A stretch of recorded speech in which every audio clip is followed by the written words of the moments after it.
श्रीमन्महागणाधिपतये नमः। लक्ष्मीनारायणाभ्यां नमः। उमामहेश्वराभ्यां नमः। वाणीहिरण्यगर्भाभ्यां नमः। शचीपुरन्दराभ्यां नमः। मातापितृचरणकमलेभ्यो नमः। इष्टदेवताभ्यो नमः। कुलदेवताभ्यो नमः। ग्रामदेवताभ्यो नमः। स्थानदेवताभ्यो नमः। वास्तुदेवताभ्यो नमः। सर्वेभ्यो देवेभ्यो नमः। सर्वेभ्यो ब्राह्मणेभ्यो नमः। श्रीगुरुचरणकमलेभ्यो नमः। ओम सिद्धिबुद्धिसहिताय श्रीमन्महागणाधिपतये नमः। प्रभु श्री रामचंद्र जी जब महाराज दशरथ और माता कैकेयी के पास कोप भवन में पहुंचते हैं तो कैकेयी प्रभु भक्तवत्सल कृपालु श्री रामचंद्र जी से कह रही है कि दिन कहेनि मोहि दुई बरदाना, मांगे जो कछु मोहि सुहाना। सो सुनि भयउ भूप उर सोचू, छाड़ी न सकहि तुम्हारे सकोचू। कैकेयी प्रभु श्री रामचंद्र जी से कह रही है कि इन्होंने मुझे 2 वरदान देने को कहा था, मुझे जो कुछ अच्छा लगा मैंने वही मांगा, और जिसे सुनकर राजा के हृदय में सोच हो गया। और वह सोच क्यों? क्योंकि राजा तुम्हारा संकोच नहीं छोड़ सकते। और आगे कह रही है, सुत स्नेहुत बचनूत, संकट पर नरेश। सकहुत आय सुधरहु सिर, मेटहु कठिन कलेश। इधर तो पुत्र का स्नेह है और उधर वचन यानी प्रतिज्ञा का। और राजा जी इसी धर्म संकट में, तुम्हारे पिता इसी धर्म संकट में पड़ गए हैं। यदि तुम कर सकते हो तो राजा की आज्ञा को सिरोधार्य करो और राजा जी के कठिन क्लेश को मिटाओ। निधरक बैठी कहई कटुबानी, सुनत कठिनतायति अकुलानी। कैकेयी बेधड़क बैठी और ऐसी कड़वी वाणी कह रही है। कैकेयी की वाणी को सुनकर स्वयं कठोरता भी व्याकुल हो उठी। जिभ कमान बचन सरनाना, मनहु महीप मृदुलक्ष समाना। जीभ धनुष है, वचन बहुत से तीर है। जैसे धनुष पर बाण चढ़ाने के लिए प्रत्यंचा को खींचा जाता है, लचकती है तो बहुत सारे तीर निकलते हैं, तो वैसे जीभ भी मुड़ती है, बहुत सारे वचन निकालती है। और मानो राजा ही कोमल निशाने के समान है, उन्हीं पर वह निशाना लगा रही है कि जनु कठोर पनु धरे शरीरू, सिखई धनुष विद्या बर भीरू। सब प्रसंग रघुपति ही सुनाई, बैठी मनहु तनु धरि निठुराई। और यह सब सुनकर मन मुसुकाई भानुकुल भानु, रामु सहज आनंद निधानु।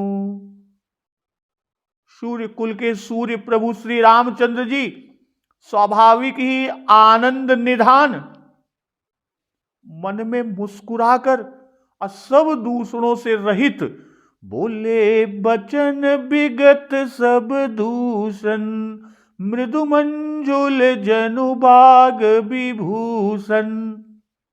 ये ऐसे कोमल और सुंदर वचन बोले जो मानो वाणी के आभूषण ही हैं, उन्हीं के भूषण हैं। सुन जननी सोई सुत बड़ भागी, जो पितु मातु बचन अनुरागी। हे माता, सुनो, वही पुत्र तो बड़भागी है जो पिता और माता के वचनों का अनुरागी है, अर्थात पिता और माता के वचनों का पालन करने वाला है। तनय मातु पितु तोष निहारा, दुर्लभ जननी सकल संसारा। आज्ञा पालन के द्वारा माता और पिता को संतुष्ट करने वाला पुत्र। हे जननी, प्रभु श्री रामचंद्र जी माता कैकेयी से कह रहे हैं कि हे जननी, सारे संसार में दुर्लभ है कौन? आज्ञा के पालन करके, आज्ञा पालन के द्वारा माता और पिता को संतुष्ट करने वाला पुत्र इस संसार में दुर्लभ है। और आगे प्रभु श्री रामचंद्र जी कह रहे हैं, मुनिगण मिलनु विशेषी बन, सब ही भांति हित मोर, तेहि मह पितु आयसु बहुरी, सन्मत जननी तोर। कि वन में विशेष रूप से मुनियों से मिलाप होगा, जिससे मेरा सभी प्रकार से कल्याण है, और उसमें भी फिर पिताजी की आज्ञा है, और साथ ही साथ हे जननी तुम्हारी सम्मति भी है। तो आज का प्रसंग इसी के आगे प्रभु श्री रामचंद्र जी कह रहे हैं कि भरतु प्राण प्रिय पावहि राजू, विधि सब विधि मोहि सन्मुख आजू। जौन जाऊं बन ऐसे काजा, प्रथम गनीय मोहि मूढ़ समाजा। सेवहि अरणु कलप तरु त्यागी, परिहरि अमृत लेहि बिखु मांगी। तेउन पायस समउ चुकाही, देखु बिचारी मातु मन माही। अम्ब एक दुख मोहि बिसेखी, निपट विकल नर नायकु देखी। थोरे ही बात पित ही दुख भारी, होती प्रतीति न मोहि महतारी। राहु धीर गुण उदधि अगाधु, भामोहि ते कछु बड़ अपराधु। जाते मोहिन कहत कछु राऊ, मोरी शपथ तो ही कहु सती भाऊ। सहज सरल रघुबर बचन, कुमति कुटिल करि जान। चलई जोंक जल बक्र गति, यद्यपि सलिलु समान। प्रभु श्री रामचंद्र जी कह रहे हैं कि भरतु प्राण प्रिय पावहि राजू, विधि सब विधि मोहि सन्मुख आजू।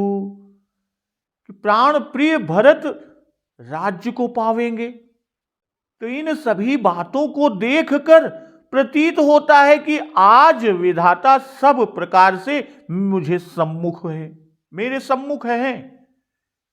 और इतने पर भी जौन जाऊं बन ऐसे काजा, प्रथम गनीय मोहि मूढ़ समाजा।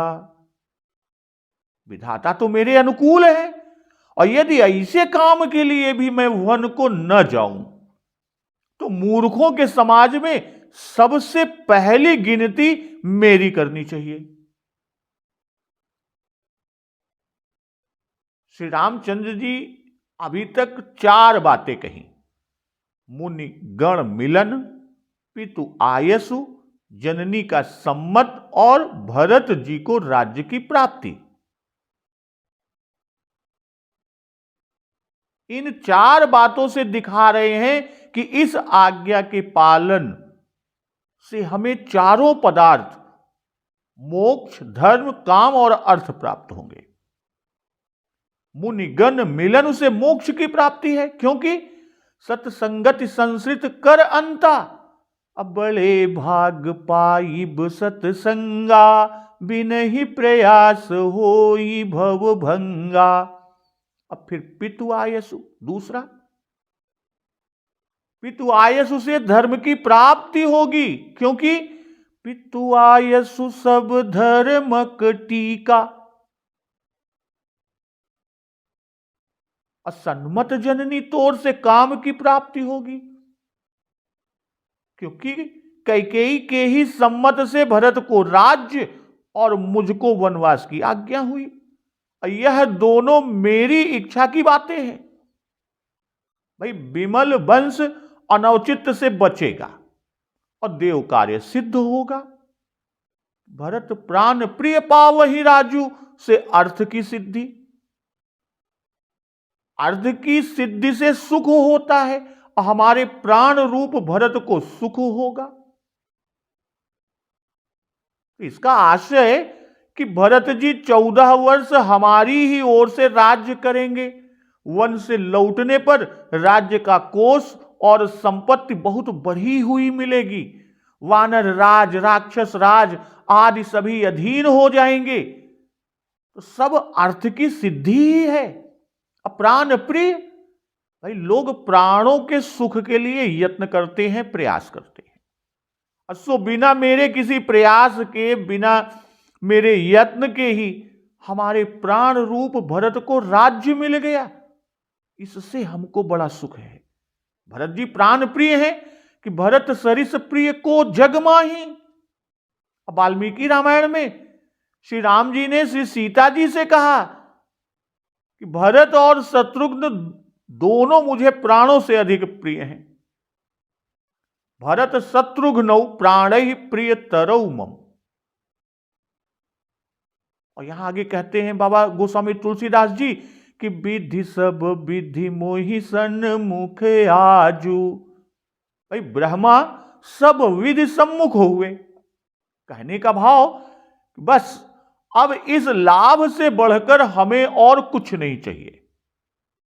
संसार में तो लोग एक ही ऐसे लाभ से अपने को भाग्यवान और सुखी मानते हैं, और यहां हमें तो अनेकों लाभ प्राप्त होंगे, तब मेरे समान भाग्यवान कौन होगा। इसलिए विधि का सब प्रकार सन्मुख होना, अपने अनुकूल होना कह रहे हैं। और आजू कि आपके मुख से आज इसी समय चारों बातों को सुना, नहीं तो हम तो पहले पछताते थे कि बंधु बिहाई बड़े ही अभिषेकु। जौन जाऊं बन ऐसे हुकाजा, प्रथम गनीय मोहि मूढ़ समाजा। भाई वन गमन में 4 गुण, अगर उन 4 गुणों के बाद भी अब वन जाने की बात कर रहे हैं, और यदि वन न जाए तो दोष क्या है वो दिखा रहे हैं कि जो वन न जाऊं तो मूढ़ समाज में गिना जाऊं। समाज अर्थात 100, 200, 1000, 500 की मंडली में मैं सबसे अधिक मूढ़ समझा जाऊं। मूढ़ समाज में जिसकी प्रथम गणना हो सबसे पहले, वह मूढ़तम या अतिशय मूढ़ कहा जाता है। तो आगे मूढ़ के स्वरूप को बाबा जी कह रहे हैं कि सेवहि अरंडु कल्प तरु त्यागी।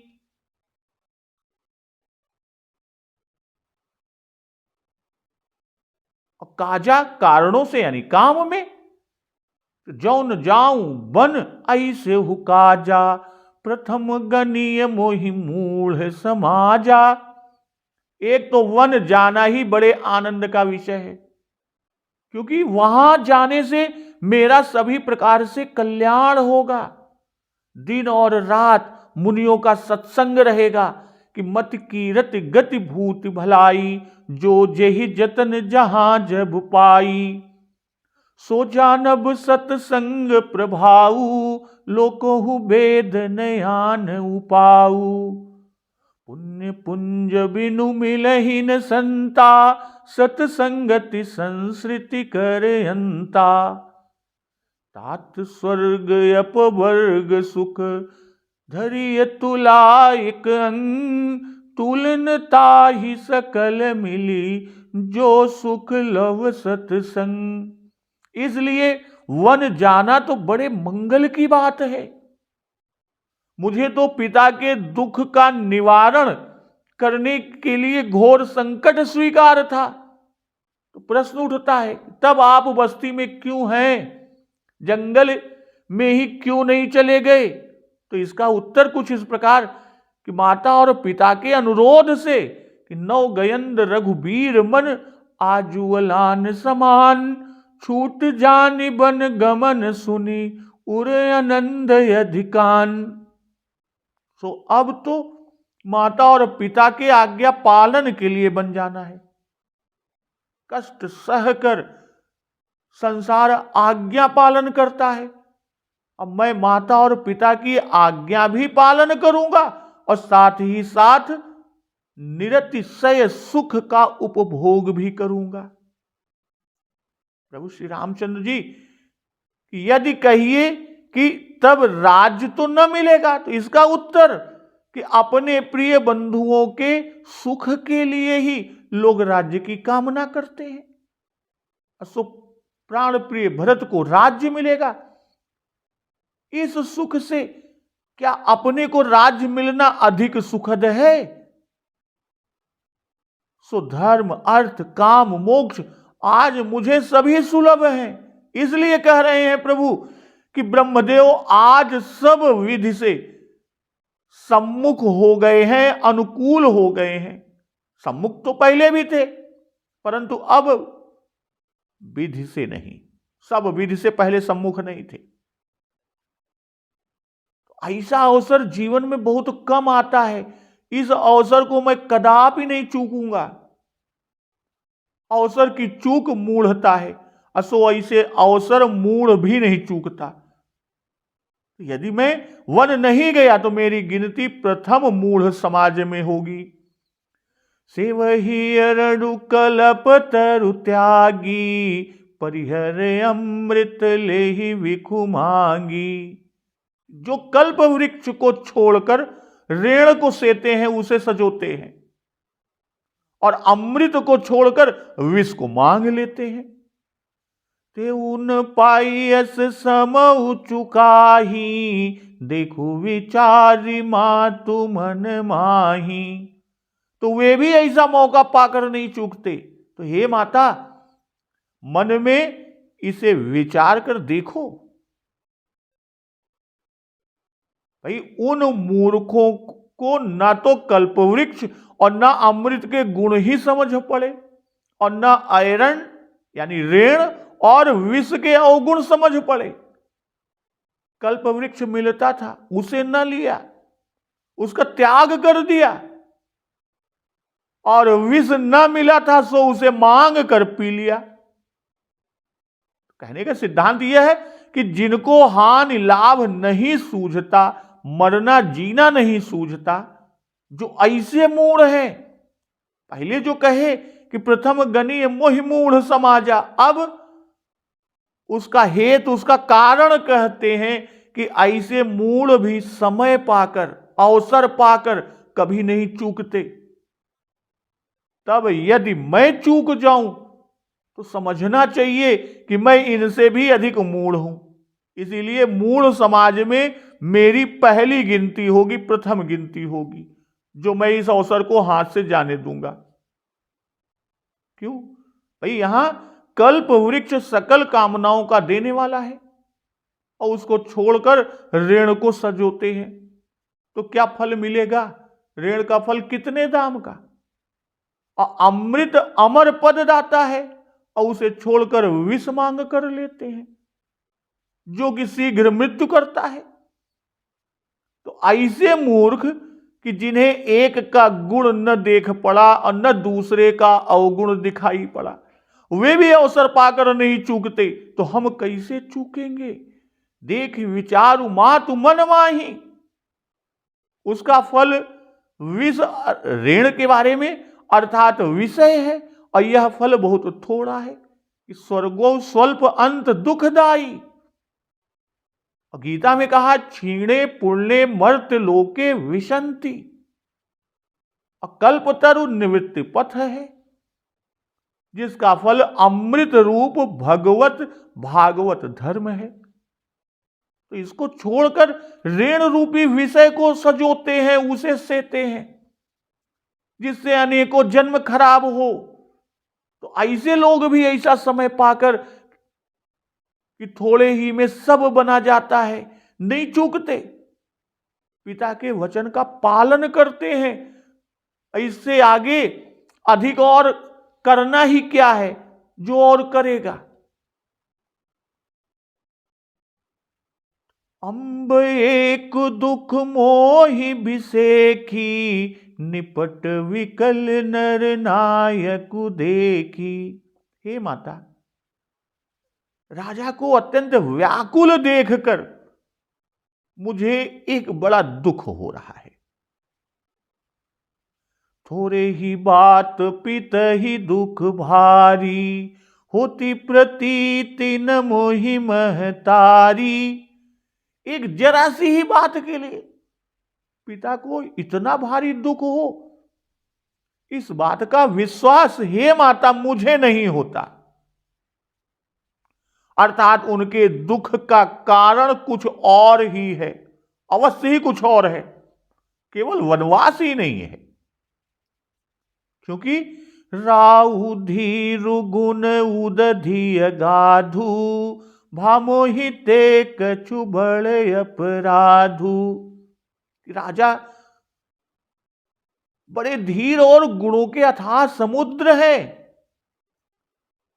ऐसे वैसे नहीं, तो मुझसे अवश्य कोई बड़ा अपराध हो गया है कि जाते मोहिन कहत कछुराऊ, मोरी शपथ तो ही कहू सती भाऊ। जाते मोहि न कहत कछुराऊ, जिससे राजा मुझसे कुछ नहीं कहते।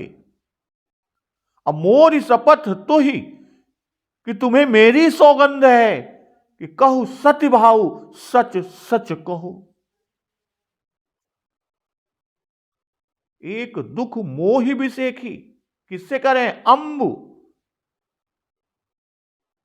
भाई वन जाने में हमें दुख नहीं है, भरत के राज्य पाने का दुख नहीं है, राजा जी अत्यंत व्याकुल हैं, इसी का हमको विशेष दुख है। कहने का भाव कि आपका मांगा हुआ वरदान तो सर्वथा मेरे लिए सुखकारी है, उससे मेरे लिए दुख की कोई बात नहीं है। बलवान दुख तो मुझे दूसरा हो रहा है, जो विशेष दुख है। नरनाथ को निपट विकल व्याकुल देखकर किसे दुख ना होगा, पर मुझे विशेष दुख है, क्योंकि उसका कारण मैं ही मालूम होता हूं। मेरे ही कारण वो व्याकुल है, विकल है, दुखी है, वरदान कारण नहीं हो सकता, क्योंकि उससे अपने ही हित के लिए थोड़े दिनों तक विछोह रहेगा। पर ऐसा अवसर तो पहले भी मख रक्षण प्रसंग, यानी जब विश्वामित्र जी यज्ञ रक्षा के लिए आए थे और राम और लक्ष्मण जी को लेकर गए थे, उस समय आ चुका। उस समय तो ऐसी विकलता नहीं थी।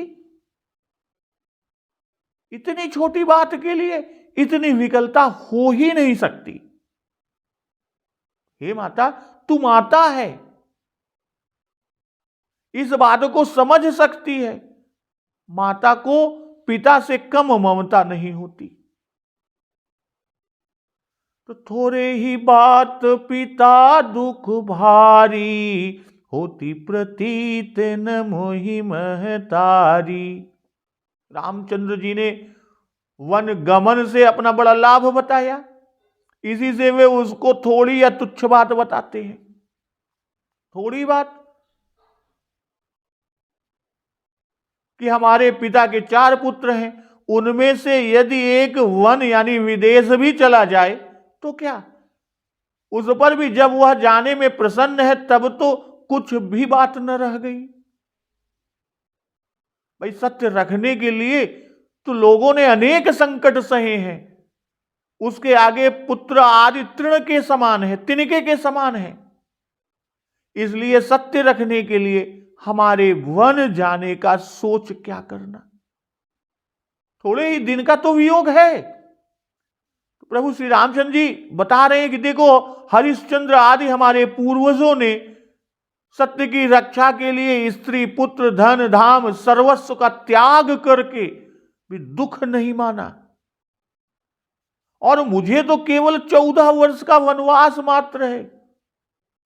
इतने ही दिन के त्याग में तो भारी दुख न होना चाहिए, क्योंकि राहु धीर गुण युधि गाधु भामोहिते कछु बड़ अपराधु।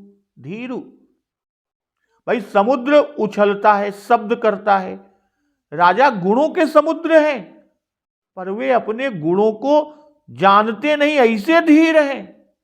राजा धीर है तो मेरे त्यागने में वे अधीर कैसे होंगे। गुण के अथाह समुद्र हैं तो असत्य जनित अवगुण यानी दोष कैसे धारण करते हैं, नहीं करेंगे। इसलिए तुम्हारे उत्तर में मुझे प्रतीति नहीं, विश्वास नहीं हो रहा है। निश्चित तौर पर मुझसे कोई बड़ा अपराध हुआ है, अर्थात हमने जानकर तो कोई अपराध नहीं किया। अब मुझसे अपराध हुआ इसलिए जाते मोहिन कहत कछुराऊ मोहि सपथ तो ही कहु सत भाऊ। उस अपराध के कारण राजा जी मुझसे कुछ नहीं कहते। कहने का तात्पर्य यहां कि धीर और गुण सिंधु है, इससे अपराध नहीं कहते। कृपा सिंधु शिव परम अगाधा प्रगट न कहे मोर अपराधा। मुझसे नहीं कहते पर तुमसे तो अवश्य कहा होगा। इसलिए हे माता, तुम मुझसे सतिभाव से कहो, दुराव ना करो, सत्य सत्य मुझसे कह दो। मुझसे कोई बड़ा अपराध हुआ है लगता है, इसी से राजा जी मुझसे नहीं बोलते, न ही अपना हाल कहते हैं। तो उस अपराध के कारण दुसह दुख सह रहे हैं। चक्रवर्ती महाराज धीर हैं, विकार के कारण की उपस्थिति पर भी चित्त में विकार न होना ही धीरता है। मेरे सामान्य अपराध से ऐसी धैर्य च्युति नहीं हो सकती। महाराज अगाध गुण उदधि हैं, इसलिए मेरा अपराध प्रकट नहीं कर रहे हैं, और मैंने जानबूझकर कुछ नहीं किया है। मुझे मालूम होना चाहिए कि मुझसे कौन सा अपराध बन पड़ा, कौन सा अपराध हो गया। तो महाराज माते आपसे तो अवश्य कहा होगा कि तू वरदान के बहाने से बात को छिपा रही हो। मैं तेरे बेटों में सबसे प्यारा हूं, और तुम्हें मेरी शपथ है कि सत्य सत्य बतला दो। सहज सरल रघुबर बचन कुमति कुटिल करि जान। चलई जोक जल वक्र गति यद्यपि सलिलु समान। रघुकुल में श्रेष्ठ श्री रामचंद्र जी के स्वाभाविक ही सीधे सादे वचनों को दुर्बुद्धि कैकेयी ने टेढ़ा ही करके अर्थात टेढ़ा समझा। जैसे यद्यपि जल समान ही रहता है, एक समान, पर जोग उस जल में टेढ़ी चाल से चलता है। सहज सरल प्रभु भक्त वत्सल कृपालु श्री रामचंद्र जी वचन बनाकर नहीं कहते। वचन बनाकर कहें तो वचन झूठे हो, और रघुवंशी कभी झूठ नहीं बोलते। सत्य संध तुम रघुकुल माही। और ये तो रघुकुल में श्रेष्ठ है, भानुकुल के भानु हैं, रघुवर हैं। ये कैसे झूठे बनाए हुए कुटिल वचन कहेंगे। सहज सरल कि सहज सरल सुनि रघुबर बानी, साधु साधु बोले मुनि ज्ञानी। प्रभु श्री रामचंद्र जी सरल हैं, वैसे ही उनके सरल वचन हैं। यहां कैकेयी की मति कुत्सित है, इसी से कैकेयी प्रभु के सरल वचनों को कुटिल मानती है। इसी को बाबा गोस्वामी तुलसीदास जी दृष्टांत देकर कि जल में दोष नहीं, जोंक में दोष है, जो समान जल में टेढ़े चलती है। इसी तरह प्रभु श्री राम जी के वचनों में दोष नहीं है, कैकेयी की कुमति का दोष है। वचन सरल है तो कोई उसे कुटिल क्यों जानेगी। इन वचनों में क्या कुटिलता कैकेयी को जान पड़ी। कैकेयी ने समझा कि हमें अपने कोमल वचनों से रिझाकर श्री राम जी चाहते हैं कि वनवास न दूं, पर मैं उनके वचनों में भूलने वाली नहीं। जैसे कोई कैकेयी अपने वैरी को दंड देना चाहे और वैरी दंड सुनकर खुश हो और यह देखकर दंड देने वाला उसकी बातों में भूलकर उसे दंड ना दे। अरे एका तो हम दंड देते ही और ये खुश होता है कि मतलब एक लाभ आए, एका ये दंड न दे। तो वही छल चातुरी इनके वचनों में, प्रभु के वचनों में कैकेयी समझ रही है कि ये हमें भ्रम में डालने, भुलावा देने के लिए वनवास को सुख रूप कह रहे हैं कि जिससे इनको वन न जाने दूं।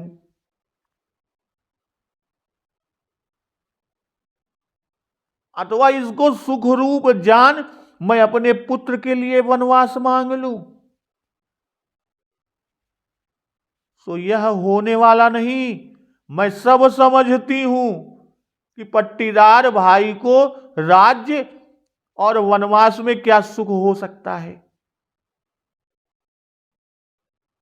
कैकेयी सोच रही है कि यह चतुराई है, तुम्हें अवश्य वन भेजूंगी। कैकेयी यही समझ रही है कि यह प्रभु श्री राम जी की चतुराई है और मैं राम को वन अवश्य भेजूंगी। तो कैकेयी अपनी कुमति, कुटिलता, नीचता के कारण इन वचनों में कुटिलता देखती है। तो जो जैसा होता है दूसरा भी उसे वैसा ही सूझता है। कैकेयी सोचती है कि राम वन जाना नहीं चाहते, तभी तो चाहते हैं कि महाराज स्वयं कहें, और वे कहेंगे क्यों। इन्हें सत्य ही जाना होता तो मेरे ही कह देने पर चल देते।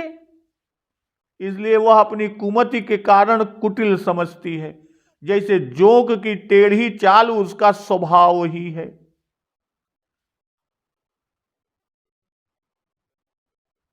प्रभु श्री राम जी की शुद्ध सात्विकी बुद्धि है। उन्होंने अपने मनोभाव को ज्यों का त्यों शब्दों में व्यक्त कर दिया, पर कैकेयी की बुद्धि तामसी हो रही है, उसे सब बातें उल्टी ही समझ में आ रही हैं। राजा ने कहा था कि कही तज रोष राम अपराधु, सबको कहे राम सुठ साधु। यह भी भली भांति अपनी साधुता दर्शाता हुआ अपना अपराध पूछ रहा है कि जिससे अपराध कहते ही जांच पड़ताल आरंभ हो जाए और प्रवाही दूसरा यानी दूसरी धारा बह चले। भाई जोंक की गति ही टेढ़ी है, जल में टेढ़ापन नहीं है, परंतु वह अपनी कुटिलता का आरोप जल में ही करती है। उसे जल में ही टेढ़ापन का भान होता है। इसी भांति कुटिल कैकेयी को सहज सरल रघुवर के वचन में कुटिलता का भान हो रहा है।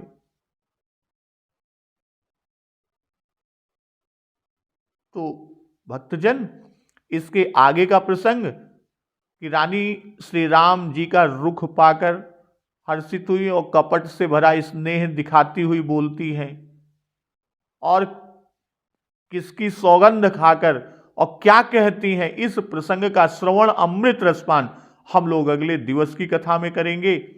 तो एक बार जोर से बोलिए, सियावर रामचंद्र की जय, पवन सुत हनुमान की जय, जगत जननी मां जगदम्बा की जय, गुरुदेव भगवान की जय, उमापति महादेव की जय। जय श्री राम।